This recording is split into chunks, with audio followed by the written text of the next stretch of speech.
So many people consider the articles of our keynote speaker must-reads. Her insight and combination of history, politics, and common sense make her one of the most popular columnists in Israel or anywhere. She served in the IDF as an officer for 5.5 years, and in the mid-90s, as an IDF captain, she served as coordinator of negotiations with the PLO in the Office of the Coordinator of Government Activities in Judea, Samaria, and Gaza. In this capacity, she was a core member of Israel's negotiating team with the Palestinians. Talk about having the inside word. She currently serves in the David Horowitz Freedom Center as the director of the center's Israel Security Project. In 2009, she founded the Hebrew language satirical media criticism website Latma, that many of us thought were among her greatest accomplishments. She published her first book, Shackled Warrior, Israel and the Global Jihad, in 2008, and her next book, The Israeli Solution, a one-state plan for peace in the Middle East, in March of 2014. She has won numerous awards, plenty of recognition for her journalistic accomplishments, and of course, primarily, I think, around the world, is known as senior contributing editor at the Jerusalem Post. It gives me great pleasure to welcome our keynote speaker, Carolyn Glick.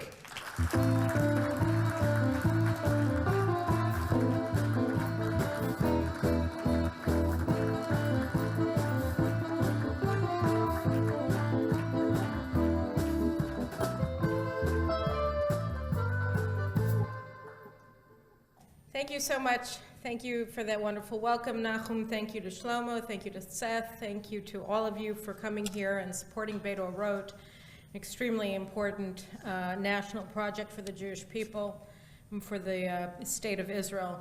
Must acknowledge that it's very strange for me to be speaking in a dark room. I hope you all see me. I don't see any of you.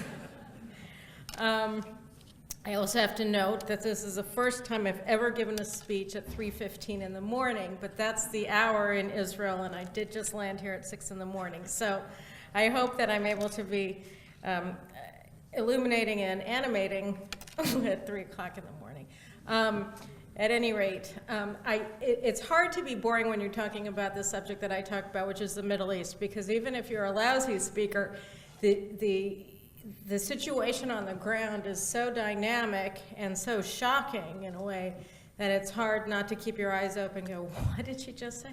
But truly, I think that it's important for us to understand that the Middle East, as we knew it when we were children, is no longer in existence. The Arab state system that was founded at the end of World War I 100 years ago is collapsing before our eyes. Syria no longer exists. Iraq no longer exists. Yemen no longer exists. Libya no longer exists.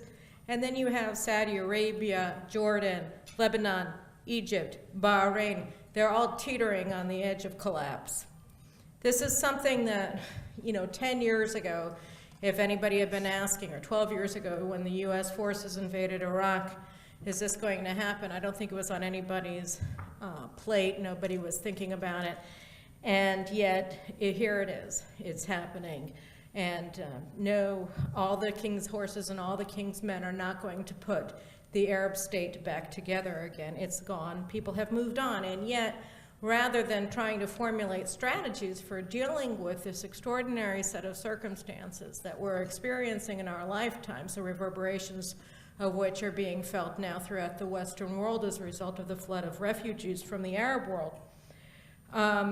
Rather than trying to put together strategies for contending with this, for containing the danger that's emanating from the region, or dealing with the various actors that are now coming into view as the state system is collapsing, we see the West, led by the United States, engaging in two behaviors which can really only be viewed as pathological at this point. The first of those behaviors is to accelerate the process of collapse and make it worse. We saw this over the past year with the Obama administration's led negotiations with Iran that led to the nuclear deal with the mullahs that guarantees that Iran will become a nuclear-armed power within 15 years at the most. Today, we only saw what the failed attempt to appease nuclear-aspiring tyrannies has produced, which is North Korea's test of a hydrogen bomb. And so this is the road that Obama has set Iran on, and that in turn has made the Arab states around Iran feel extremely vulnerable, and they're acting out in ways that are accelerating their own collapse, as we see with Saudi Arabia today in particular.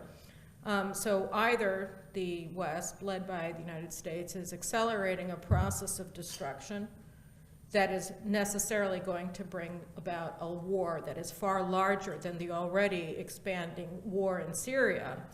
But it's doing so under the premise that this war is eventually going to become nuclearized. The second pathological manner in which the West is dealing with the situation in the Arab world is by saying what we really need to do is reignite the Middle East peace process.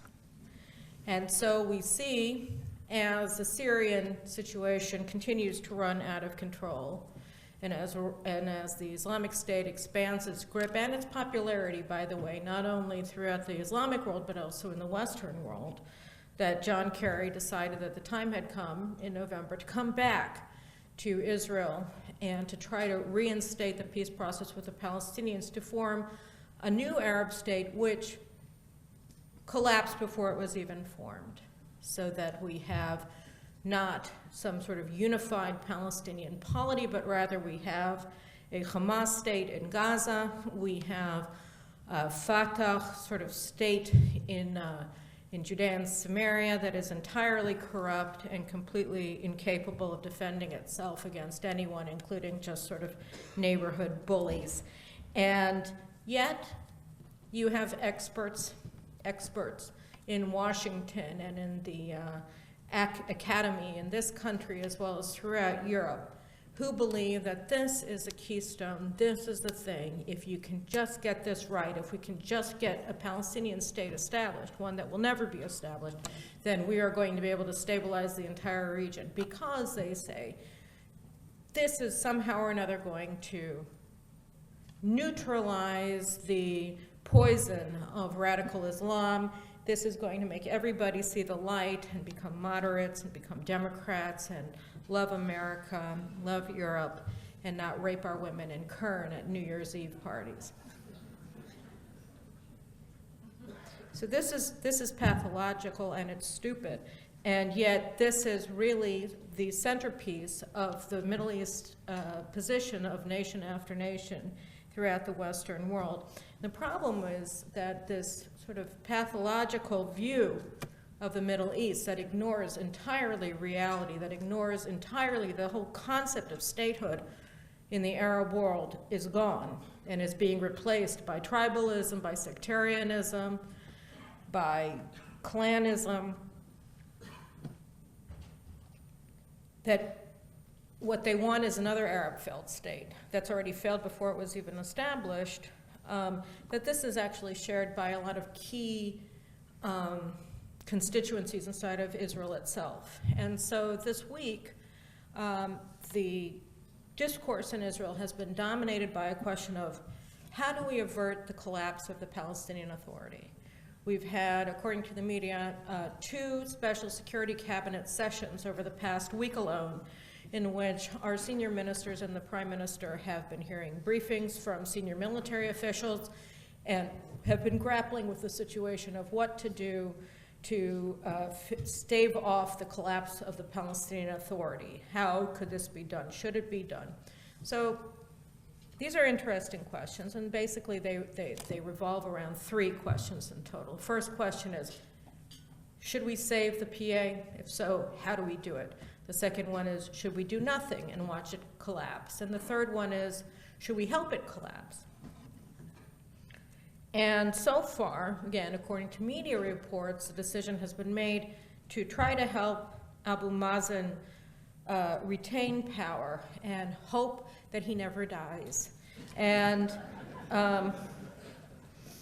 so this is sort of what I call the Tinkerbell premise of national security strategy, right? I mean, you just throw fairy dust on something and it'll all be good.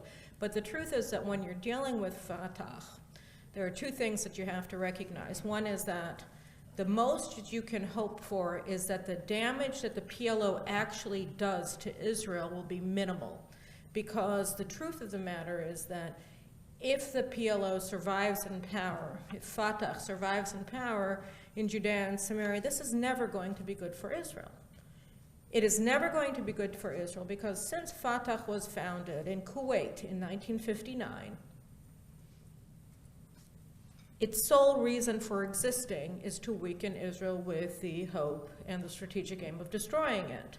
So that so long as Mahmoud Abbas and his henchmen stay in power in Judea and Samaria, they will be anti-Israel. They will be fomenting and waging political and economic warfare against Israel on the global stage, and they will be enabling terrorist assault on Jews in Israel locally.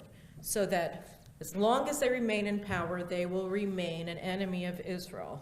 And the question is just whether or not the damage that they cause Israel can be minimized or mitigated in some way.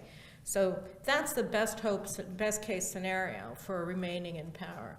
But the truth of the matter is that even if lightning struck and Abbas changed his personality, had a lobotomy, and he decided, gee, I'm willing to peacefully coexist with the Jewish state, it wouldn't matter because Israel has no control over anything that he says or does, and nothing that we do is going to change reality on the ground for the Palestinians, and we should have already recognized this because for the past 22 years, since the onset of the Oslo peace process, so-called, between Israel and the PLO, nothing that Israel has done, the billions of dollars that we've shelled over, the guns that we've given them, the international legitimacy that we've showered upon them, nothing that Israel has done has actually made them more moderate, more willing to seek peace with Israel, more willing or interested in establishing a Palestinian state than they were in Tunis or in Lebanon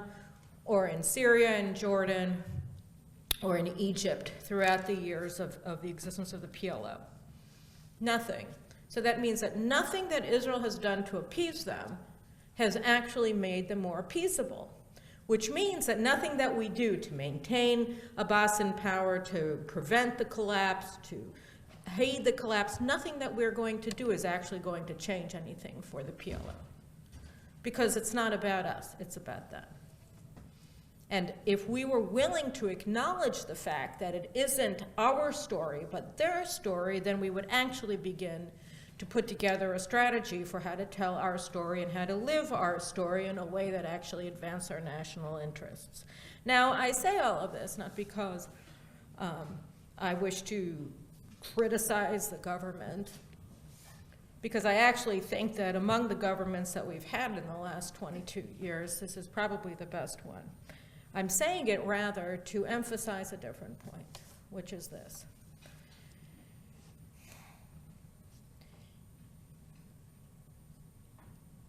The ability of the government of Israel to act in a way that is not in Israel's best interest is larger in many respects than its ability to act in ways that is in Israel's best interest. And the reason for that is because the pressures that the government faces from outside as well as from inside to be weak, to not think clearly, to embrace the pathologies of the West, particularly the United States as regards the Palestinians, is enormous. It's much more difficult for the government of Israel to get out from under the trap of the two-state lie than it is for individuals. And so you have a situation where the vast majority of Israelis recognize that we're never going to be able to reach peace with the PLO. And yet the government continues to be shackled by a policy of seeking to do just that, when everybody who's in the government essentially knows that it's impossible. But because of the pressures that are placed upon the Israeli government on a daily basis, not only by the United States government and by Europe, but also by constituencies, key constituencies inside of Israel who aren't thinking logically or rationally about the situation. It's much more difficult for the government to do things that private individuals can, which shows us that one of the strongest things that Israel has going for it is that it's a democracy. And now one of the reason why Israel's democratic form of government is so important and so valuable and so precious, it's not because democracies produce better leaders than tyrannies do. It's because in a democracy, as opposed to in a tyranny, it's the public that has the last say, not the government. It's because at the end of the day, they are answerable to us. And the smaller their claim or their control over what happens in a country, the larger the capacity of the public to actually enact the change that we need to enact and that we recognize as has to be enacted. So how do we see this coming about in Israel? Well, we can understand where the private sector, where individuals can do better than the government can in a whole host of different areas. And I'm just going to give you three of them. Hasbara. Consider the difference in quality between the hasbara that can be enacted by private individuals and organizations in the Israeli government. We're here in New York.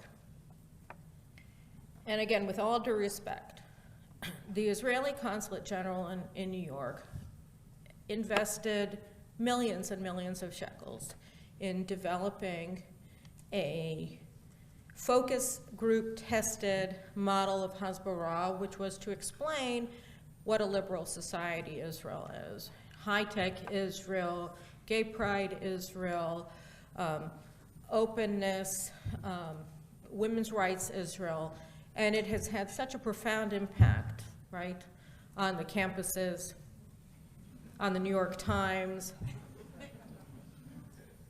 on NBC. It hasn't had any impact because you can't reason somebody out of something that they haven't been reasoned into.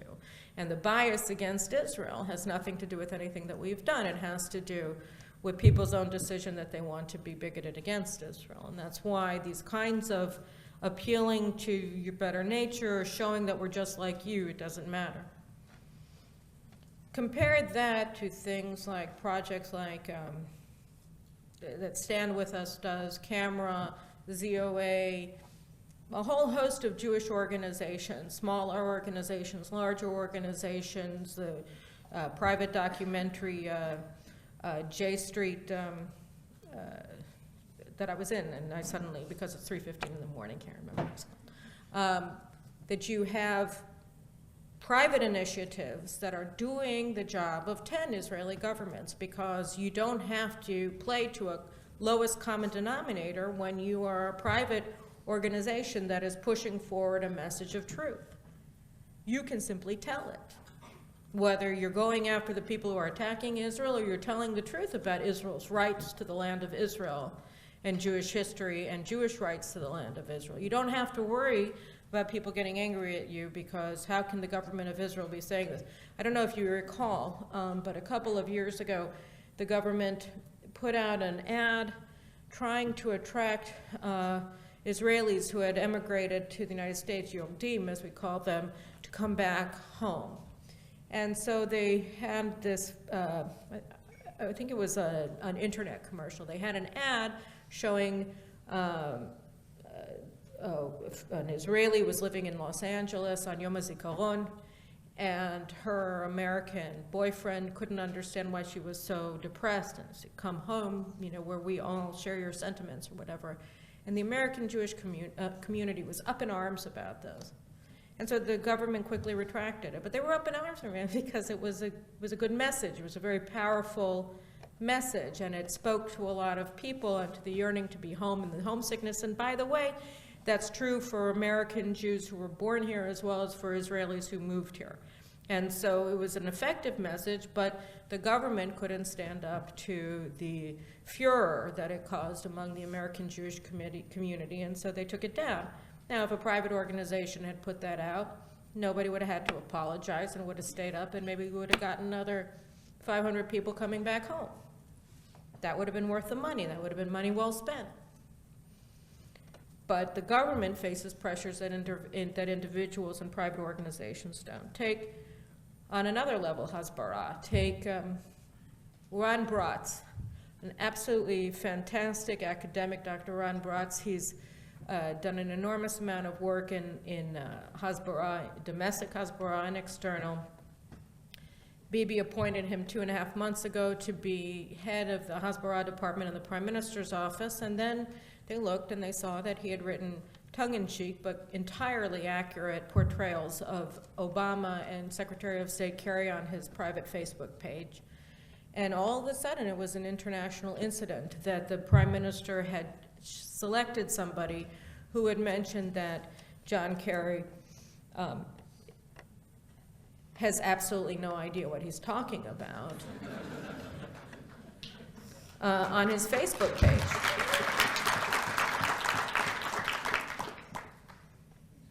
And yet now his nomination is still up in the air and he hasn't gotten his job because, rightly, the Prime Minister doesn't want to cause an international incident. And so for the past, I think now it's been 6 months, there's no head of the Hasbara department in the Prime Minister's office. In the meantime, during those 6 months, think about the good work that has been done by private organizations that don't care what Kerry thinks of them. Now, the second area that we can talk about is BDS. Did you know that Public Security Minister Gilad Erdan is the head of a new ministry that's supposed to be fighting BDS? They've done nothing. Why have they done nothing? Just haven't. Tens of millions of shekels has been set aside to fight BDS around the world, and yet the government hasn't put together one program for it. Consider that in comparison to what private organizations are doing to fight BDS, whether it's going after them legally, going after them by putting pressure on universities under civil rights statutes in the United States for discriminating against Jewish students, the Louis Brandeis Centers, the OA's Legal Defense Center. These are groups that have actually forced campuses to protect Jews against the interest and against the wishes of the school administrations, whether it's at CUNY or University of Michigan. These are important things that are being done by the private sector. And then we get to settlements, Jewish building, Beit Orot, for instance. You know, for years, the sentiment, both of the settler leaders and abroad, and the vast majority of Israelis has been that it's up to the government to set up new communities. And by the way, thank God, for the first time in I don't know how many years, the government just announced that they were going to establish a new community in Gush Etzion, where I live today. And that's fantastic. But we have to understand that if this actually comes into fruition, it'll be the first settlement that the government has set up in over a decade, well over a decade, closer to 2 decades. What does this tell us about where the direction of Jewish community building beyond the 1949 armistice line should go? We should be following the example of Irving and Cherna Moskowitz.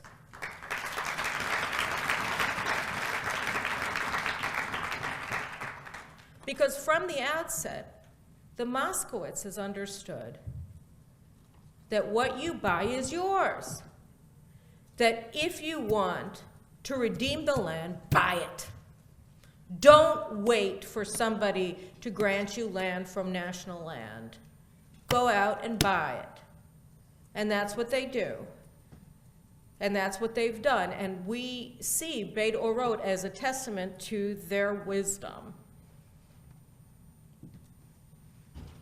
We don't need the government to do more, in my opinion, to establish Jewish communities and to expand existing Jewish communities in Jerusalem, in Judea, in Samaria, anywhere. We need the government to take up less room in that and provide more room for private individuals to buy land and to develop it and to build homes on it and to build communities on it. And to that degree, we need not only to find contributors who are going to be willing to finance the purchase of land, which is of course important, so we always ask you to kindly open your wallets and help us redeem the land, or come to Israel and do it with us. But we also need to stop asking for government handouts. We need to educate the leaders of the settlement movement that the job is not to beg for handouts from the government, but to tell the government to take their hands out of our pockets and to leave us alone, to spend our money on things that are important, like buying land. And that also means that we need the government to protect Arabs who sell land to Jews. Because in Israel, the PLO that we're supposed to be embracing as a peace partner kills any Arab that's suspected of selling land to Jews. And we have to ensure that people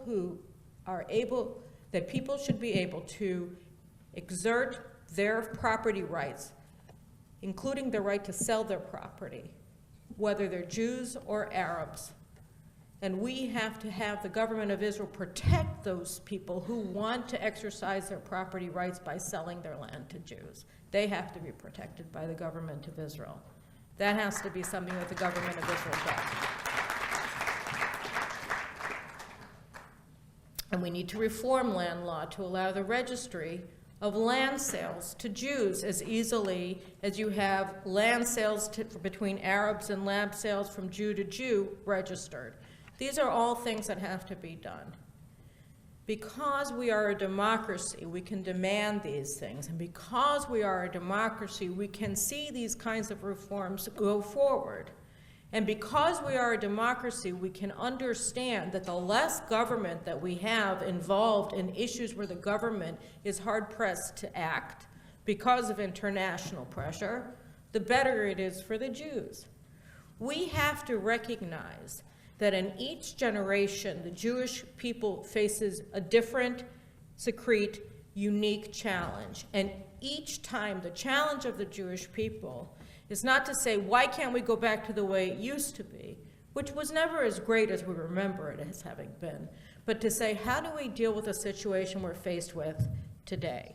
How do we respond to the challenge? The one thing about the Jewish people that has ensured our survival across time has been our nimbleness, has been our intellectual and spiritual capacity to meet new challenges each time that we have faced them. And each time we have had people looking back, hearkening back to the past and saying, why can't we just go back to the way things were before? But the way forward is always by looking at the situation as it is, recognizing it for what it is, and putting together strategies for contending with it and moving forward. That's how we do things. That's how we continue on. That's how we survive, and that's how we triumph.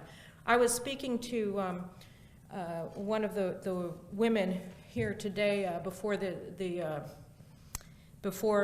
official dinner began, but this problem and that problem that Israel faces, and I said to her, look, we have never had it better as Jews. And it's funny because one of the reasons why I took an immediate liking to Shlomo Zwickler when I met him at Beit Orot a few weeks ago is because he said the exact same thing.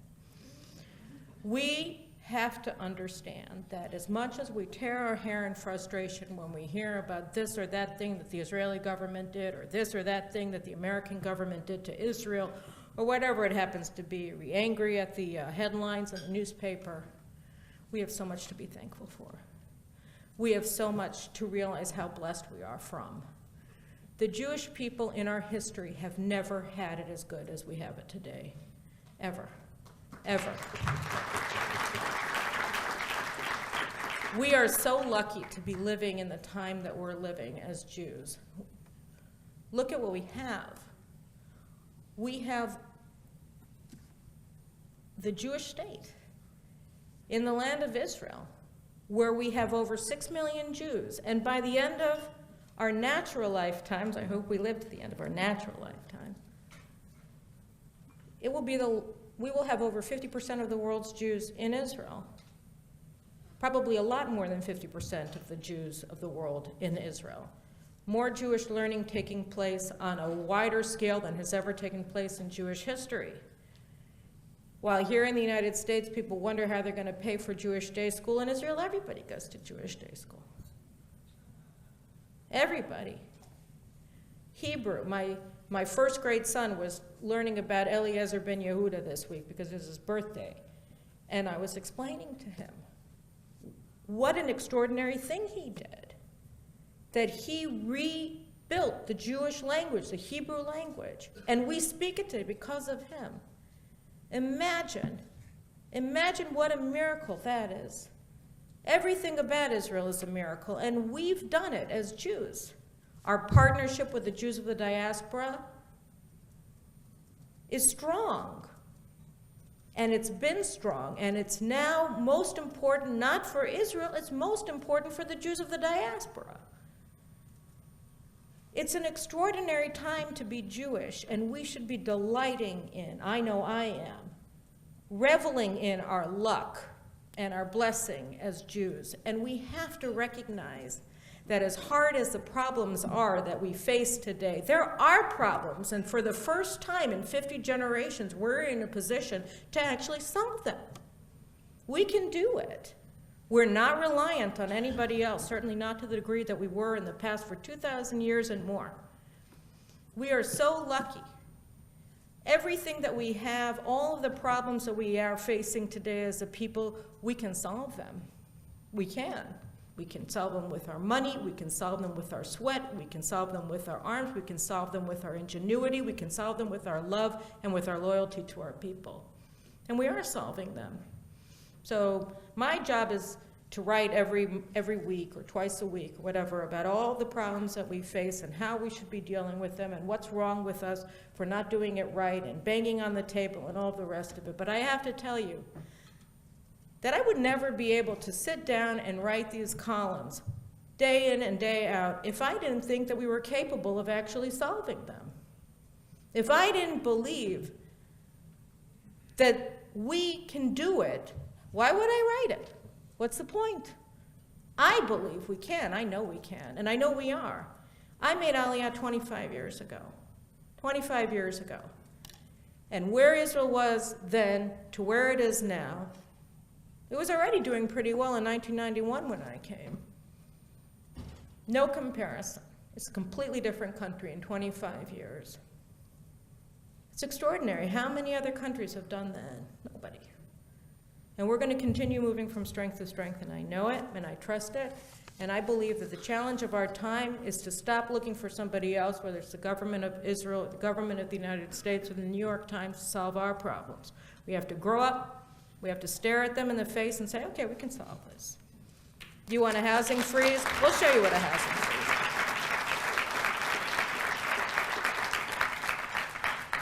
Do you want BDS? We'll show you what BDS is.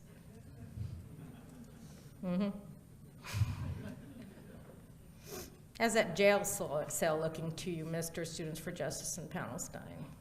You ever heard of, anti-hate laws in the United States? You're a hate group. To put you out of business. There's a lot of things that we can do. We have a lot of tools at our disposal, and we just have to recognize that they're ours to use and not wait for other people to do it for us. That's our job, and we can do it. Beit Orot is a living example, again, thanks to the Moskowitzes, God bless them, of what we can do. This is not a state project. This is not the state of Israel that did it. This is the Moskowitzes and the people who have joined them in redeeming the land, the Mount of Olives. And everybody, I'm sure many of the people here in this room have seen it, have seen what Shlomo and his people have done there and are doing there and what we're creating there day in and day out. It is a shining example of what private individuals can and must continue to do in the land of Israel. And when we all take responsibility for our future in Israel together, we can be certain that within a decade, the map of Eastern Jerusalem around the Temple Mount is going to look different, just as the map of Judea and Samaria will look different, just as the map, by the way, of the Galilee and the Negev will look different. It's all a matter of our will and our decision-making, and we are dedicated, and we have decided to make Israel succeed. And so it will. And so I'm very hopeful, I'm very thankful for all of you coming here tonight and being a part of the redemption of the land of Israel in Jerusalem and beyond.